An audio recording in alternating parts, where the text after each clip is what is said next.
પેલા એવું હતું કે રાણીના કુકે રાજાનો જન્મ થતો, રાણીના કુકે જેનો જન્મ થયો હોય ને એ જ રાજા બની શકતું. આજે જેના સૌથી વધારે મત તેનો રાજા. તો સૌથી વધારે મત કોના છે? સૌથી વધારે મત કોણીના છે, પણ આપણો રાજા નથી. આજે રસોડામાં કબજો બીજાનો હોય તો આપને પૂરતું પીરસવામાં આવે નહીં. દક્ષિણ ગુજરાતમાં હજી ઘણું બધું શિક્ષણ ક્ષેત્ર પણ સારું છે. આજે સૌરાષ્ટ્રમાં આવો, હજી પણ 250-300 રૂપિયા આપણા જ કોળી સમાજના પરિવારો મજૂરીએ કામ કરવા જાય છે. 6000 ઉપર સ્કૂલોને તાળા મારી દીધા. આજે હું તમને એમ કહું, આર્થિક રીતે જે લોકો સદ્ધર છે તેના બાળકો ક્યાં ભણતા હશે? ઇંગ્લિશ મીડિયમમાં.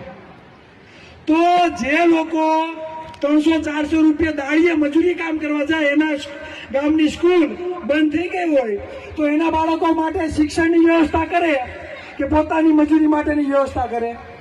સમજો, સરકાર એમ કેમ નથી કહેતી કે દરેક સરકારી સ્કૂલો છે ચાલો આપણે ઇંગ્લિશ મીડિયમ કરી દઈએ?